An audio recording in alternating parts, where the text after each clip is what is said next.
벌써 4월입니다. 2022년 4월 5일 오늘 생명의 삶 시간에 참석하신 여러분을 주님의 이름으로 축복하고 환영합니다. 제가 기도로 시작하겠습니다. 거룩하신 아버지 하나님, 오늘 이 말씀의 시간 저희들에게 허락하신 주님의 그 은혜에 감사를 드립니다. 주님, 오늘 말씀을 통하여서 또한 주님을 알기 원합니다. 주님, 저희가 머리로만 주님을 아는 것이 되지 않게 하여 주시고 이 시간을 통해서 하나님과 깊게 교제하며 주님이 우리에게 주시고자 하는 그 말씀을 저희들이 깊이 묵상하며 또한 삶으로 그 말씀을 살아내는 주님의 귀한 자녀 되길 주님 이 시간 간절히 원하오니 함께하여 주시옵소서. 마치는 시간까지 주님께서 인도하여 주실 것을 믿고 감사드리며 이 모든 말씀 우리 주 예수 그리스도 이름으로 기도드렸습니다. 아멘. 네, 오늘 살펴볼 말씀은 벌써 에스라 4장이네요. 에스라 4장 11절에서 24절 말씀인데요. 오늘 말씀을 요약해 드리겠습니다. 르흠과 심세는 유다 사람들이 건축하는 예루살렘이 패역하고 악한 성읍이라고 고발합니다. 만일 이 성읍이 재건되면 다시는 세금을 바치지 않아 왕에게 손해가 되리라고 합니다. 아닥사스다 왕은 조서를 내려 유다 사람들의 공사를 그치게 합니다. 성전 공사는 다리오 왕 제2년까지 중단됩니다. 이 본문 말씀을 읽어보겠습니다. 이 본문 말씀을 제가 읽어드리겠습니다. 에스라서 4장 11절에서 24절 말씀입니다. 아닥사스다 왕에게 올린 그 글의 초보는 이러하니 강 건너편에 있는 신하들은 왕에게 아뢰나이다. 당신에게서 우리에게로 올라온 유다 사람들이 예루살렘에 이르러 이 패역하고 악한 성읍을 건축하는데 이미 그 기초를 수축하고 성곽을 건축하오니 이제 왕은 아시옵소서.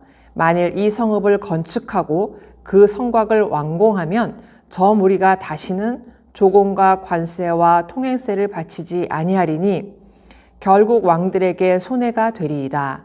우리가 이제 왕궁의 소금을 먹음으로 왕이 수치당함을 참아보지 못하여 사람을 보내어 왕에게 아뢰오니 왕은 조상들의 사기를 살펴보시면 그 사기에서 이 성읍은 패역한 성읍이라 예로부터 그 중에서 항상 반역하는 일을 행하여 왕들과 각 도에 손해가 된 것을 보시고 아실지라. 이 성읍이 무너짐도 이 때문이이다. 이제 감히 왕에게 아뢰오니 이 성읍이 중건되어 성곽이 준공되면 이로 말미암아 왕의 강 건너편 영지가 없어지리이다 하였더라. 왕이 방백 르흠과 서기관 심세와 사마리아에 거주하는 그들 동관들과 강 건너편 다른 땅 백성에게 조서를 내리니 일렀으되 너희는 평안할지어다. 너희가 올린 글을 내 앞에서 낭독시키고 명령하여 살펴보니 과연 이 성읍이 예로부터 왕들을 거역하며 그 중에서 항상 패역하고 반역하는 일을 행하였으며 옛적에는 예루살렘을 다스리는 큰 군왕들이 있어서 강 건너편 모든 땅이 그들에게 조공과 관세와 통행세를 다 바쳤도다. 이제 너희는 명령을 전하여 그 사람들에게 공사를 그치게 하여 그 성을 건축하지 못하게 하고 내가 다시 조서 내리기를 기다리라. 너희는 삼가서 이 일에 게으르지 말라. 어찌하여 화를 더하여 왕들에게 손해가 되게 하랴 하였더라.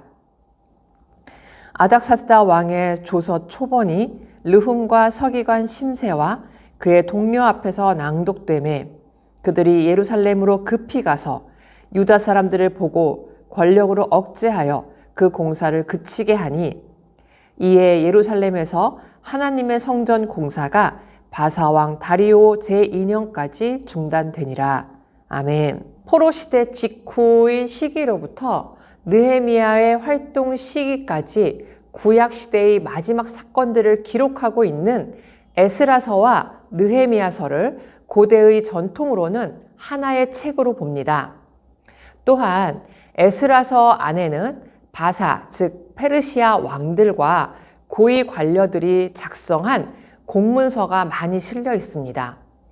1장 처음부터 고레스 왕의 조서로 시작한 에스라서는 오늘 본문에서 성전 건축을 방해하려는 자들이 아닥사스다 왕에게 보낸 공문과 함께 그에 답하는 아닥사스다 왕의 조서로 이루어져 있습니다. 3장에서 제사와 함께 성전 재건 공사를 착수한 것에 대해서 어제 본문부터 방해하는 세력이 본격적으로 나타납니다. 오늘은 그 방해 세력이 재건을 합법적으로 막기 위해 준비해서 아닥사스다 왕의 마음을 움직여 결국 성전 재건이 중지되는 것을 보여주고 있죠. 성전 재건의 시작이 이전 바사 왕의 전적 동의와 지원으로 이루어졌지만 방해 세력은 이를 잘 모르는 후대 왕에게 왜곡된 정보를 올려 방해한 것입니다. 이렇게 왜곡시키고 거짓을 사용하는 것은 바로 사탄의 전략이죠. 그리고 그런 잘못된 정보가 떠돌 때 가장 무서운 것은 많은 사람이 이 사실을 확인하지도 않은 채 그 정보를 믿는다는 것입니다. 결국 사실 여부를 떠나 많은 피해를 입게 되죠. 아닥사스다 왕 역시 예루살렘 재건 사업이 시작된 당시 상황을 확인도 하지 않은 채 그대로 받아들입니다. 때로는 거짓이 이기는 것처럼 보입니다. 하나님께서 원하시는 일임에도 불구하고 사단의 악한 전략에 현혹되어 당연히 해야 할 사역들이 방해되는 것처럼 보이기도 합니다. 하지만 이 기간을 통해 하나님께서는 이스라엘이 평안함 가운데서 안주하기도 하고 영적 나태와 느슨함 가운데 있었을 수도 있는 그런 상황 속에서 방해 세력들과의 갈등을 통해 이스라엘 자신들의 정체성, 즉 하나님 나라의 백성임을 확립하는 필연적인 시간이 되게 하셨던 것 역시 조심히 추측해 봅니다. 이에 예루살렘에서 하나님의 성전 공사가 바사왕 다리오 제2년까지 중단되니라. 이 24절 말씀은 그들의 방해로 성전 공사가 중단되었음을 알려줍니다.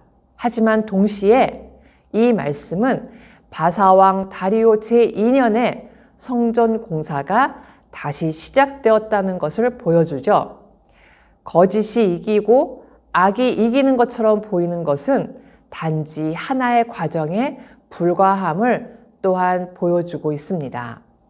하나님의 뜻을 향해 걸어가면서 갑작스러운 어려움을 만날 때 우리는 연약한지라 낙심할 수 있고 쉽게 포기하고 싶어지기도 합니다. 하지만 하나님의 뜻이 분명하다면 하나님께서는 반드시 이루시는 분이십니다. 방해받을 때 쉽게 포기하는 것으로 모든 것을 버리는 것이 아니라 하나님께서 일하실 것을 기다리며 바로 이 때가 우리가 기도해야 할 때임을 기억하셨으면 좋겠습니다. 오늘 적용 질문 중에 확신을 갖고 시작한 사역이 좌절될 때 어떻게 극복하나요? 라는 질문을 가지고 지금까지 우리는 어떻게 해왔는지를 잠깐 돌아보시고 앞으로는 어떻게 극복할지 다시 한번 결단하는 시간을 가지시길 바랍니다. 마지막으로 한 절 묵상을 읽어드리겠습니다. 하나님의 신실한 약속의 말씀은 세상의 모든 권세를 무너뜨립니다. 아닥사스다 왕에게 올린 상소가 그의 마음을 움직입니다. 왕은 예루살렘 성전 건축을 권력으로 억제해 오랫동안 중단시킵니다. 하지만 살아계신 하나님 약속은 유한한 인간의 권력으로 파기할 수 없습니다. 누구도 하나님 나라의 회복을 막아설 수 없습니다. 세상 권력의 억제력은 다리오 왕 제2년까지였습니다. 하나님 약속은 세상 권력과 기간을 뛰어넘어 역사합니다. 기도하겠습니다. 전능하신 아버지 하나님, 자기의 힘과 자기의 이익을 위해서라면 어떠한 악도 서슴지 않는 세상과 우리는 오늘도 마주하며 살아갑니다. 하나님의 백성으로 사는 것도, 하나님의 뜻에 순종하며 따르는 일도 우리에게는 참으로 쉽지 않은 일입니다. 하지만 주님, 저희들이 믿음으로 물러서지 않고 주님을 의지함으로 주님과 함께 동행하기를 간절히 원합니다. 좌절과 고난의 그 어려움 속에서도 우리와 함께 하시는 하나님을 붙잡고 나아가길 원합니다. 주님, 저희들이 어려운 현실을 보는 것이 아니라 결국 그 모든 것을 이루신 하나님 아버지를 끝까지 믿고 주님을 따라가는 그러한 오늘 하루 되게 하여 주시옵소서. 이 모든 말씀 우리 주 예수 그리스도 이름으로 기도드렸습니다.